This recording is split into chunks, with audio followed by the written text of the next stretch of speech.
जय हिंद दोस्तों। बात चाहे 1999 में जीते गए करगिल युद्ध की हो, बात चाहे 2019 में हटाए गए आर्टिकल 370 की हो, या फिर बात चाहे यूएनएससी में भारत के वेटो पावर की हो, इन सब मुद्दों में जहां दुनिया भारत के खिलाफ थी तो वही इजराइल भारत के साथ खड़ा रहा। इवन इजराइल के अपने प्रॉब्लम्स होने के बावजूद आप सभी जानते हैं कि फिलिस्तीन को लेकर भारत ने अभी तक इजराइल का खुलकर साथ नहीं दिया, कभी इजराइल के पक्ष में वोटिंग भी नहीं की, जैसे कि पाकिस्तान को लेकर इजराइल भारत का साथ देता है।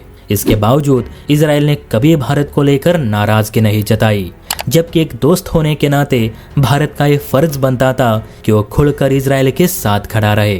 वैसे भी इजराइल कोई आतंकी देश नहीं जिसके साथ रिश्ते ऐसे छिपा कर रखे जाए। जब हम रूस के लिए सब प्रतिबंध तोड़ सकते हैं तो फिर इजराइल के लिए क्यों नहीं। आज इजराइल की बात इसलिए कर रहा हूँ क्योंकि एक छोटा सा मुल्क इतने बड़े संकट में फंसे होने के बावजूद भारत के लिए जो कर रहा है ना, वो सिर्फ एक सच्चा मित्र देश ही कर सकता है।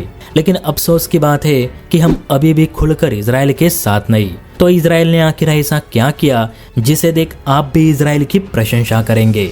चलिए इस वीडियो में समझते हैं। लेकिन उससे पहले अभी तक आपने चैनल को सब्सक्राइब नहीं किया तो प्लीज सब्सक्राइब भी कर दीजिए। देखिए, आपको याद होगा 2 दिन पहले वीडियो बनाकर मैंने आपसे कहा था कि ईरान और इजराइल इन दोनों देशों में कुल 22,000 भारतीय नागरिक मौजूद है, जिसमें से 18,000 भारतीय नागरिक इजराइल में काम कर रहे तो 4,000 भारतीय ईरान में है। और इस हमले से ये सभी भारतीय फिलहाल मुश्किल में फंसे हैं। ऊपर से ईरान ने भारत के 17 नागरिकों को बंधक भी बनाए रखा है।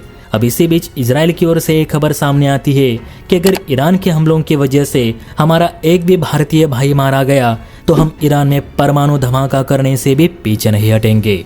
देखिए, इजराइल की ओर से ये बयान जारी किया गया है जिसमें साफ साफ बताया जा रहा है कि इजराइल ने अपने यहाँ काम कर रहे 18,000 भारतीयों की सुरक्षा की गारंटी दी है। दरअसल इजरायली राजदूत किलोन ने कहा कि हमारे देश में कोई भी भारतीय उतना ही सुरक्षित है जितना कि एक इजरायली। ऐसे में अगर किसी ने भारतीय नागरिक पे हमला किया तो उसे इजरायली नागरिक पर किया गया हमला माना जाएगा। हमारे कहने पर ही भारत ने अपने 18,000 भारतीय नागरिक इजराइल भेजे थे ताकि इजराइल में इंफ्रास्ट्रक्चर तेजी से बढ़े। इसलिए अब इनकी सुरक्षा की जिम्मेदारी भी इजराइल की ही है। साथ ही हम ईरान को भी चेताना चाहेंगे कि आपसे दुश्मनी की आड़ में मासूम लोगों को मारना बंद करे, वरना इजराइल भी मिसाइल्स दागना जानता है। अब दोस्तों, ईरान की ओर से भारतीय नागरिकों की सुरक्षा को लेकर ऐसी कोई भी स्टेटमेंट देखने को नहीं मिली। हालांकि ईरान भारत के लोगों को चोट नहीं पहुंचाएगा, लेकिन ईरान पे उतना भरोसा भी नहीं। फिलहाल इजराइल को अपने सहयोगी देशों के समर्थन की काफी जरूरत है,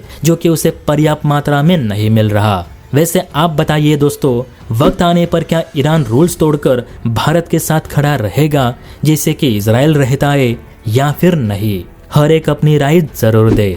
और हाँ, वीडियो अच्छी लगी हो तो लाइक एंड सब्सक्राइब भी जरूर करें। जय हिंद।